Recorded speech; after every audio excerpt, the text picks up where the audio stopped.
The first thing is that it speaks to your level of happiness and the amount of options that you have. And not superficially, but in terms of relationships and seeing people, those two look the same. The amount of happiness that you have and the amount of options that you have demonstrates the same behavior, you know? And it demonstrates that you're someone that's wanted by other people. And also it means that you're someone that likes yourself.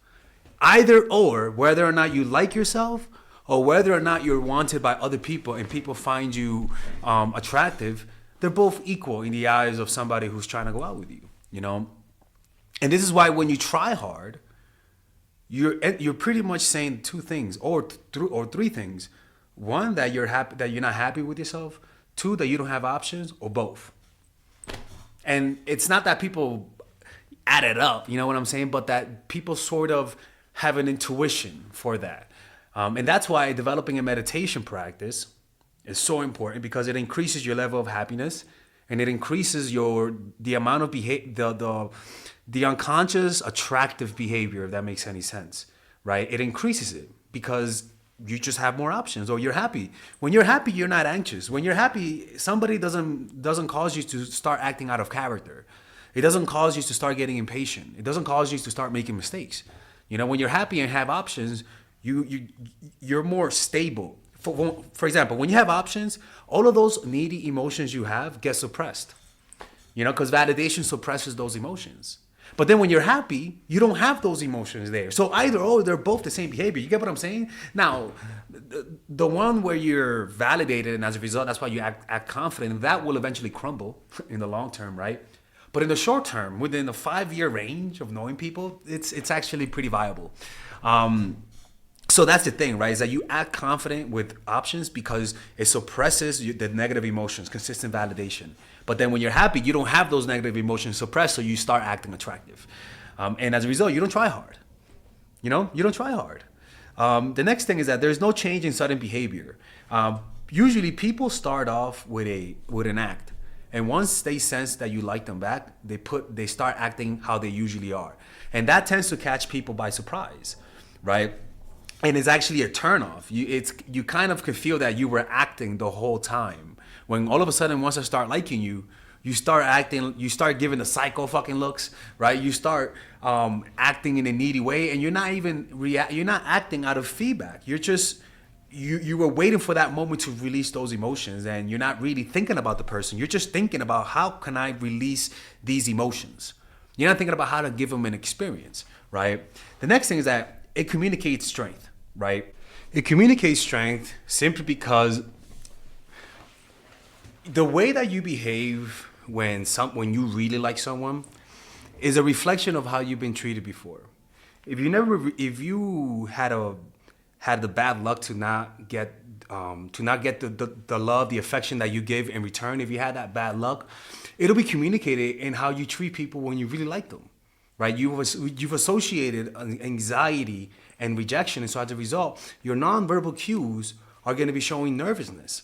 And this is the thing, is that especially when you go from acting confident, and once you like them and once you want something with them, you start acting really needy, and in your eyes, you're trying to be real. But the problem is that you don't notice how overwhelming it is for some people.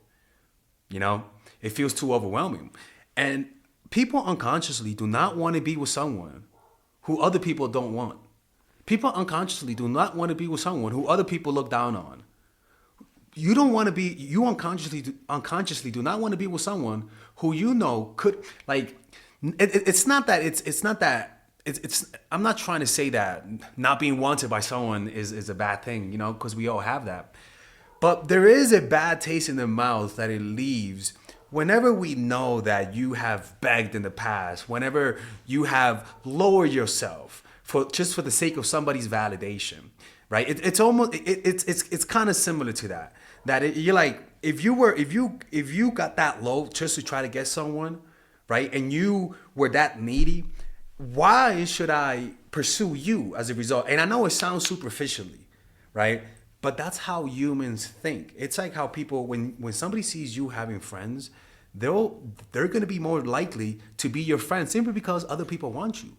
It's called the pre-selection.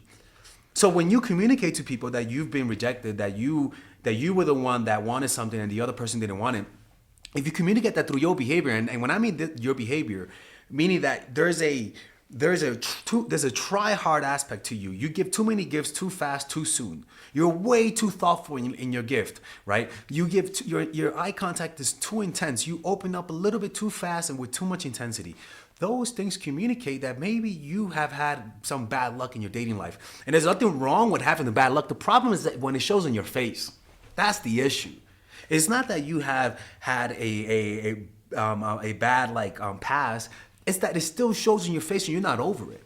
And it leaves a stench. It's like a stench, like you smoking weed and you're walking down the street, right? And you still smell like weed. Right? Oh, that sounds very specific, Alexis. It's kind of like that, right? But that's the thing. There's nothing wrong with being rejected.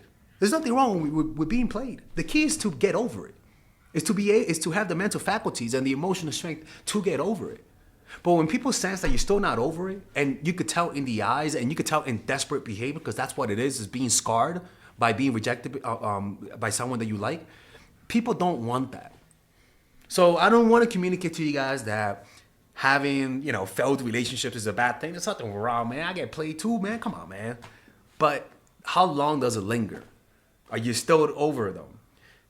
How long does it take you to learn your lesson? Those things matter. And people who act who try hard tend to communicate that. But then when you don't try hard, what you're communicating is that you've had an easy time in your dating life, or that you have the emotional faculties, the emotional strength, the emotional immune system to be able to get through toxic people, bad relationships, and still come out on top and still feel confident about yourself. That's why you want to be able to develop an emotional resilience, so that you could show people that you have that ability to go through stages in life and go through those stages smoothly without looking back. That's why God said, if you look back, you'll turn salty, right? Told Lot, motherfucker, don't look back. Don't be salty. Keep looking forward, And this is why developing a meditation practice is so powerful. Because when you develop a meditation practice, you won't try hard. You already have everything that you need. You are your own ecosystem of positive emotions. You yourself, your own presence makes you feel good. And the reason why is because you're connected to your body. When you develop a meditation practice, you're connected to your body. And because of that, you derive more pleasure out of experiencing your senses. Breathing creates happiness. Feeling something in your hand feels happiness. Hearing something feels happiness. And the reason why is because you're connected to your body. You're observing your breath and you're developing a deeper mind-body connection. And this causes your senses to give you happiness. Just your senses makes you happy. When in the past you needed somebody's validation to make you happy, and as a result, your behavior will show that you don't like yourself, that you've been rejected, that you've had a bad past, and there's nothing wrong with that. The problem is that when it shows in the face, that's a problem. You got to heal from that for it not to affect other people. You know what I'm saying? Is that it increases and it kind of cleans out whatever energy that you have. In other words, if you have a natural feminine energy, it'll radiate your feminine energy. Like if you're a woman, it'll radiate your feminine energy. If you're a man, it'll radiate as masculine energy. And this is why. Insecurity is what gets in the way in you expressing your true self. And usually your true self, all the time, your true self is your masculine and the feminine. You have a certain amount of masculine energy and feminine energy, at least even at a chemical, even at a neurological level, what do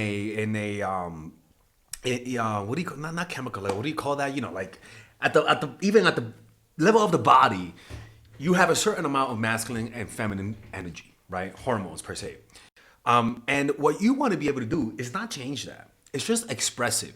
Why? Because everything is beautiful in its own light. You know what I'm saying? You don't need to try to make your masculine or feminine energy come out. All you have to do is just feel secure within yourself. And the feminine and the masculine is going to come out. So when you stop trying, which is a reflection of insecurity, you tend to express a natural, beautiful energy. So me, if I'm dating a girl and I don't try hard, my relaxed energy, and that don't mean I'm not going to chase her. I'm definitely gonna chase her, but I'm also reacting to her. And if you don't reciprocate my energy, I'm not gonna over pursue it. And so that relaxed nature it radiates as masculine energy, and a woman will assume and think and say, "Wow, that this guy has a very confident masculine energy."